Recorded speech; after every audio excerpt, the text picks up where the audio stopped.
खबरों को विस्तार से और आज सबसे पहले बात करेंगे कि संसद में जो हंगामा हुआ उस पर विदेश मंत्री ने क्या जवाब दिया। यह हंगामा हुआ था अवैध भारतीयों के निर्वासन पर जो अमेरिका से वापस भेजे गए हैं, तो उस पर विदेश मंत्री ने बिल्कुल डेटा के साथ जवाब दिया है। सबसे पहले इसी पर बात करते हैं। तो संसद में अमेरिका से निर्वासित किए गए 104 भारतीयों का मुद्दा दोनों सदनों की कार्यवाही शुरू होते ही इस मामले को लेकर विपक्ष ने सरकार को घेरा और इतना घेरा कि हंगामे के चलते दोनों सदनों की कार्यवाही 12 बजे तक के लिए स्थगित भी करनी पड़ी थी। तो इस मुद्दे पर विदेश मंत्री एस जयशंकर ने संसद में आधिकारिक बयान दिया। विदेश मंत्री ने कहा कि अवैध रूप से विदेश गए भारतीयों का निर्वासन एक सामान्य प्रक्रिया का हिस्सा है।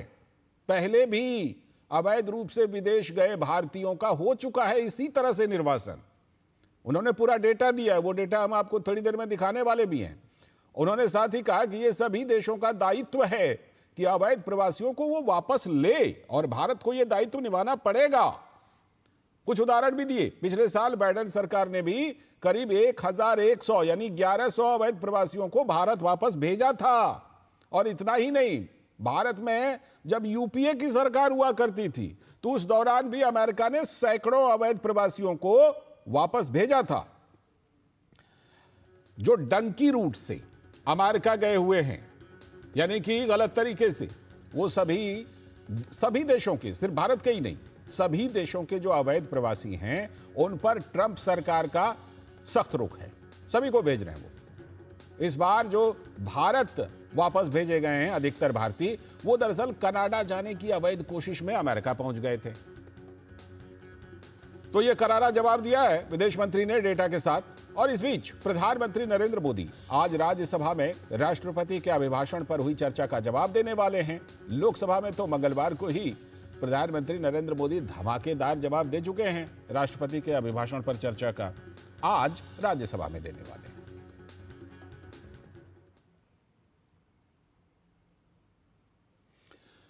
तो जरा देखिए कि कांग्रेस नेता प्रियंका गांधी हैं, उन्होंने क्या कहा। उन्होंने कहा जब ट्रंप पीएम मोदी के अच्छे दोस्त हैं तो फिर भारतीयों को अमेरिका द्वारा अपमानित क्यों होना पड़ रहा है। सुनिए। बहुत बातें की गई कि मोदी जी, ट्रंप जी बहुत अच्छे मित्र हैं और मोदी जी ने ऐसे क्यों होने दिया। क्या हम अपना जहाज नहीं भेज सकते थे उनको लेने के लिए। इस तरह से क्या इंसानों के साथ बर्ताव किया जाता है कि उनको हथकड़ियां पहना के, बेड़ियां पहना के भेजा यहाँ पे। तो विपक्ष सवाल उठा रहा है। इसी क्रम में एआईएमआईएम प्रमुख और सांसद असदुद्दीन अवैसी ने बेरोजगारी को इसके लिए जिम्मेदार ठहराया। मुझे इस बात का बड़ा अफसोस है कि कोई मिनिस्टर नहीं गया उनको रिसीव करने के लिए। और ये बात बताता है कि भारत में अनएम्प्लॉयमेंट कितना है नौजवानों में। 45% यूथ अनएम्प्लॉयड है। इसीलिए इन सब एजेंट से वो ठग दिए जाते हैं, तकालीफ उठाते हैं, 8-8, 10-10 कंट्रीज क्रॉस करके जाते हैं। तो ये तो यहाँ की सरकार को बताना पड़ेगा, मोदी सरकार को, यहाँ अनएम्प्लॉयमेंट इतना बढ़ के क्यों है। ओवैसी बेरोजगारी का मुद्दा उठा रहे हैं। अभी जनसंख्या नियंत्रण की बात अगर होगी तो सबसे पहले विरोध करेंगे ये। खैर, बहरहाल अमेरिका से भारत लाए गए 104 भारतीयों के मुद्दे पर विदेश मंत्री एस जयशंकर ने संसद में जवाब दिया और संबोधित करते हुए कहा कि अवैध प्रवासियों को डिपोर्ट करने का मामला कोई नया तो है नहीं।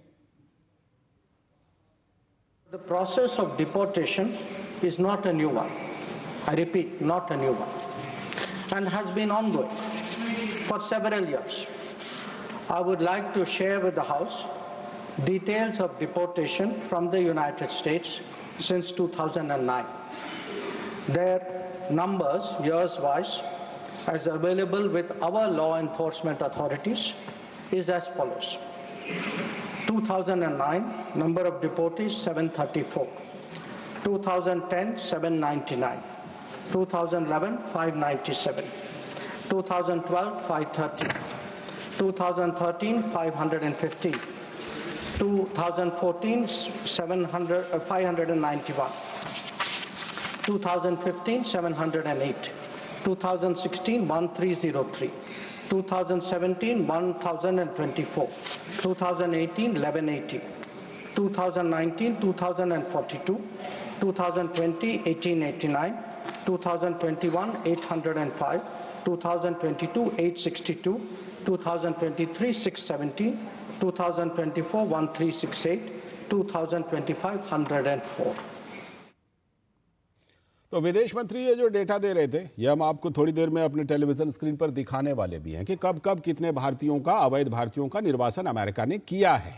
लेकिन डेटा वाइज उन्होंने जवाब दिया है। सीधे जुड़ रहे हैं अपने संवाददाता अमृतपाल सिंह से, जो हमारे साथ इस पर चर्चा करने के लिए जुड़ चुके हैं।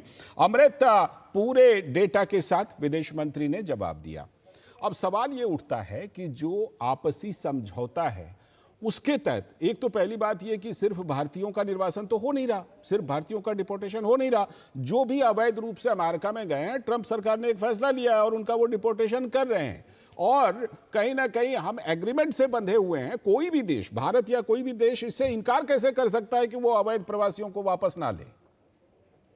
नहीं, एग्रीमेंट कोई नहीं है। उनका लॉ वायलेट होता है। आप इलीगली किसी भी कंट्री में, अगर आपने या मैंने किसी कंट्री में जाना है तो हम वहाँ का वीज़ा लेके जाएंगे। अगर हम नहीं वीज़ा लेके जाते तो वो हमको वापस भेज देंगे कि जी आप बगैर वीज़ा के आ गए हैं। ये है कि अगर वेरिफिकेशन, विदेश मंत्री ने कहा कि हम वेरीफाई करते हैं। अब मान लें आपको या मेरे को वापस भेज रहे हैं तो भारत ये चेक करेगा कि ये हमारे नेशनल हैं कि वैसे ही आ रहे हैं। तो वो इन्होंने कहा कि हमने वेरीफाई किया कि वो हमारे नेशनल्स हैं। हमने चेक किया, उनकी गवर्नमेंट के साथ, उनके आईस डिपार्टमेंट के साथ कोऑर्डिनेट किया और फिर हमने ये प्रतिक्रिया ये माना और वी आर बाउंड। हम अपने जो नागरिक हैं, अगर वो अवैध तरीके से कहीं जाते हैं तो अगर वो वापस आएंगे तो आपके नागरिक आपके मुल्क में ही आएंगे और तो कोई मुल्क उनको लेगा नहीं। तो जयशंकर ने क्लियरली ये कहा कि दैट ये इलीगल माइग्रेशन थी। इलीगल माइग्रेशन किसी के हक में भी नहीं है। भारत या कोई भी देश इसको सपोर्ट नहीं कर सकता। और उन्होंने खास करके ये भी कहा कि मानवीय रीजंस की वजह से भी आप उनकी टेस्टिमनी सुन लें। जो लोग लौट के आए हैं वो किन किन हालात में वहां पहुंचे। आप जानते हैं वो डंकी फिल्म आपने देखी होगी। मैं उस प्रदेश से आता हूं जहां के बहुत सारे लोग बाहर जाते हैं और काफी इलीगल माइग्रेंट्स भी बाहर जाते हैं। तो वो पनामा के जंगलों से गुजरते हुए कईयों को सांप लड़ जाते हैं, जानवर खा जाते हैं, कई कई दिन खाना नहीं मिलता। और उन सब ने आके उनकी जिन जिन को मीडिया ने इंटरव्यू किया उन्होंने बताया ये हालात। फिर वहाँ कैंप्स में रहते हैं, उनके एंकलेट्स डाल दिए जाते हैं। तो काफ़ी मुश्किल परिस्थितियों से उन्होंने कहा कि ये हम सरकार कभी भी सपोर्ट नहीं करना चाहेगी। और उन्होंने कहा कि कोई भी मेंबर इस हाउस का, खास करके ऑपोजिशन को देखते हुए कहा कि आप इसको इलीगल मोबिलिटी को तो सपोर्ट कर ही नहीं सकते हैं। जी बिल्कुल, ये इलीगल मोबिलिटी को बिल्कुल सपोर्ट नहीं कर सकते। दूसरी बात ये भी कि क्योंकि भारत भी ऐसी समस्याओं से जूझ रहा है, इस तरह के अवैध घुसपैठियों की समस्या से, तो ये भी एक बात है कि कल को अगर भारत किसी को, चाहे वो बांग्लादेशी हो, रोहिंग्या हो, उनको जब अवैध घुसपैठियों का निष्कासन भारत करेगा तो ये भी एक बाइंडिंग है कि जब हम खुद इस पक्ष में हैं कि हम उनका निष्कासन करेंगे तो हमारे जो लोग अवैध रूप से कहीं भी गए हों उनको हम वापस लेने से मना कैसे कर सकते हैं? ये भी इसमें एक एंगल है अमृत जी। इंटरनेशनल जो नॉर्म्स हैं या इंटरनेशनल ट्रेडिशंस हैं वो जो रिस्पॉन्सिबल मुल्क होते हैं उनको फॉलो करते हैं। तो ये एक सेटल्ड प्रिंसिपल है कि किसी भी देश में आप तभी जा सकते हैं अगर वो उनकी हुकूमत आपको वीज़ा देती है। बिल्कुल, अगर वो नहीं देती तो आप इलीगल मिग्रेंट हैं और उसके तहत वो अपने कानून के तहत आपको बिल्कुल अपने well with in their rights हैं, अपने हक क्षेत्र में हैं कि आपको वहाँ से रवाना कर दें। बिल्कुल जी, वो आप और वो जैसे जिस बात का आपने जिक्र किया वो आप पे भी अप्लाई करता है कि आप भी वो बिल्कुल। और जाहिर सी बात है कि जो अंतर्राष्ट्रीय संबंध चलते हैं वो इसी तरह के नॉर्म्स से चलते हैं, उससे कोई पीछे नहीं जा सकता। बहुत बहुत शुक्रिया अमृत जुड़ने के लिए, इस खबर पर और जानकारी देने के लिए।